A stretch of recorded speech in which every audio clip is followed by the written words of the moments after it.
presidente Jair Bolsonaro distribuiu na manhã dessa sexta-feira em diversos grupos de WhatsApp um texto de autor desconhecido que trata das dificuldades que ele estaria enfrentando para governar.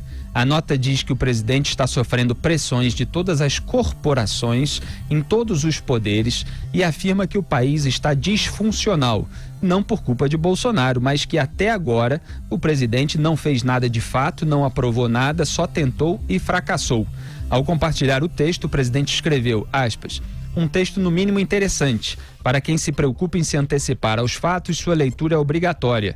Em Juiz de Fora, 6 de setembro de 2018, tive um sentimento e avisei meus seguranças. Essa é a última vez que me exporei junto ao povo. O sistema vai me matar. Com o texto abaixo, cada um de vocês pode tirar suas próprias conclusões. Fecho aspas. O texto é longo, tem mais de 15 parágrafos. Eu vou ler apenas alguns para vocês. Aspas, bastaram 5 meses de um governo atípico, sem jeito com o Congresso e de comunicação amadora para nos mostrar que o Brasil nunca foi e talvez nunca será governado de acordo com o interesse dos eleitores, sejam eles de esquerda ou de direita. O Brasil é governado exclusivamente para atender aos interesses de corporações com acesso privilegiado ao orçamento público. Não só políticos, mas servidores sindicalistas, sindicalistas de toga e grupos empresariais bem posicionados nas teias do poder. Os verdadeiros donos do orçamento. As lagostas do STF e os espumantes com 4 prêmios internacionais são só a face gourmet do nosso absolutismo orçamentário. Descobrimos que não existe nenhum compromisso de campanha que pode ser cumprido sem que as corporações deem suas bênçãos, sempre a contragosto. O moribundo Brasil será mantido vivo por aparelhos para que os privilegiados continuem mamando. É fato inegável. Está assim há 519 anos, morto, mas procriando. Foi assim, provavelmente continuará assim. Todos nós sabíamos disso, mas queríamos acreditar que era só um efeito de determinado governo corrupto ou cooptado. Na próxima eleição, tudo poderia mudar. Infelizmente, não era isso. Não era pontual. Bolsonaro provou que o Brasil, fora desses conchavos, é ingovernável.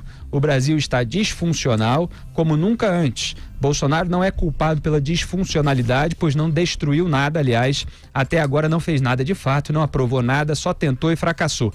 Ele é só um óculos com grau certo para vermos que o rei sempre esteve nu e é horroroso. Fecho aspas, então, eu citei aqui alguns parágrafos desse texto disseminado pelo WhatsApp pelo presidente da República. Procurado pelo Estadão, que divulgou a notícia primeiro, para comentar sobre a mensagem, Jair Bolsonaro respondeu por meio do porta-voz. Aspas, venho colocando todo o meu esforço para governar o Brasil. Infelizmente, os desafios são inúmeros e a mudança na forma de governar não agrada aqueles grupos que no passado se beneficiavam das relações pouco republicanas. Quero contar com a sociedade para juntos revertermos essa situação e colocarmos o país de volta ao trilho do futuro promissor. Que Deus nos ajude. Fecho aspas. Muito bem, a gente pode ter várias análises aí, tem muitas nuances, tem a questão do texto específico, tem a questão de o presidente compartilhar esse texto e, obviamente, o texto exime o presidente de responsabilidade também sobre o estado em que se encontra essa relação com o Congresso Nacional, o retardo aí na aprovação da reforma da Previdência. Então o governo tem...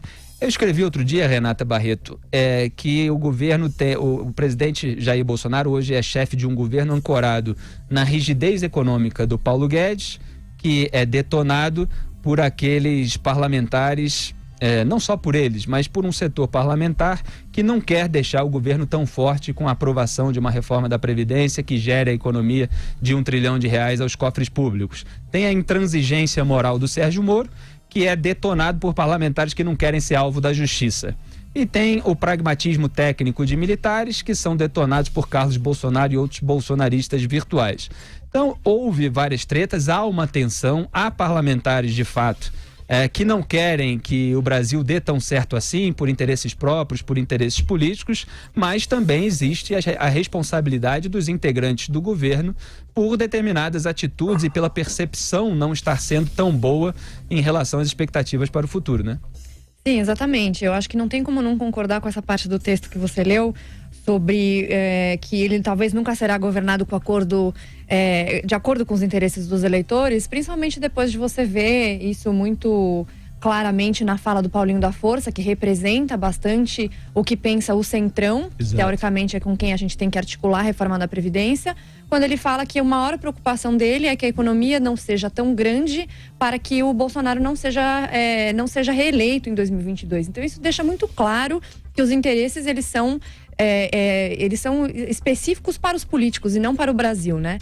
Mas ao mesmo tempo, o Bolsonaro ele não pode se eximir dessa responsabilidade, afinal de contas, o executivo ele vem com bônus e ônus, né? E o ônus é fazer esse tipo de articulação, é tentar reduzir os problemas que ele tem de brigas entre componentes do governo e fora do governo. Então, acho que tem que ser feita uma reavaliação de tudo isso. E claro que o texto é muito verdadeiro, mas ao mesmo tempo, para que serve o executivo e para que serve esse governo que foi eleito? Ele precisa entender essa posição. E o mais importante, na minha opinião, é entender que acabou a eleição. Agora ele precisa governar.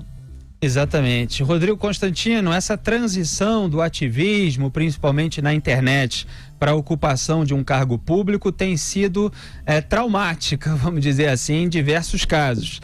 Obviamente, há parlamentares que a gente já conhece há muito tempo, a gente inclusive critica e combate há muitos anos, que colocam os seus interesses pessoais, políticos, eleitorais acima dos interesses do país. Mas também é preciso evitar crises desnecessárias para conseguir criar um consenso, criar uma maioria para avançar as medidas pelas quais também o eleitorado, pelo menos em parte, votou, né?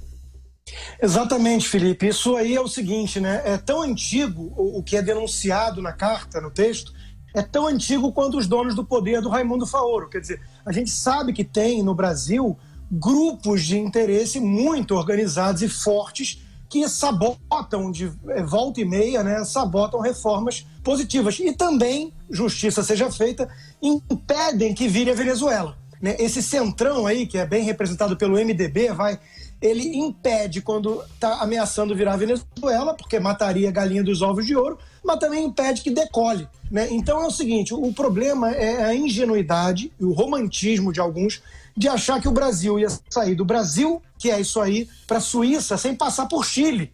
Quer dizer, nós temos ainda algumas etapas e é preciso jogar com as cartas da mesa. O Congresso é esse, o Congresso foi eleito também de forma legítima, ainda que exista muito poder usado aí pelo próprio Estado, pelos caciques, recurso público, tudo isso que a gente sabe, mas o Congresso foi eleito. E a mudança da PEC, ela precisa passar pelo Legislativo, ela não pode ser feita por decreto. Então não tem muita saída. Você tem que articular e negociar de alguma forma com o Congresso. Vamos constatar então que muitos nesse Congresso vão lutar contra o próprio governo e as reformas propostas pela equipe do Paulo Guedes. É verdade. E também o que significa articular? Significa abrir mala de dinheiro? Se for isso, não vale. Então é óbvio que não pode ser isso. Por outro lado, você adotar um discurso de antagonismo, de confronto permanente, em nada ajuda. Porque você não vai conseguir fazer essas mudanças com pressão de rede social apenas. Então é um impasse danado, é uma situação delicada em que o próprio presidente, com a narrativa vitoriosa de campanha, se colocou e a gente está vendo o desenrolar dessa novela agora, né? Como é que acaba, ninguém sabe ainda. É isso aí, Rodrigo. Quer fazer algum complemento, Renata? Não, eu concordo. Eu acho que ele precisa realmente entender que ele está numa situação, óbvio que é uma situação delicada, mas a gente viu o que está acontecendo com o mercado financeiro, que é um espelho das expectativas do que vai acontecer com a economia se a gente realmente não aprovar a reforma da Previdência, que é, na minha opinião, onde todos os esforços do governo deveriam estar concentrados nesse momento. Eu entendo que tem uma ala ali ligada ao Paulo Guedes que está extremamente focada nisso, mas ao mesmo tempo eu vejo também como eu posso dizer isso? Como se fosse uma outra força em vários outros setores do governo que acabam se dissipando esse esforço necessário para a reforma da Previdência e não ajuda em nada o presidente, né?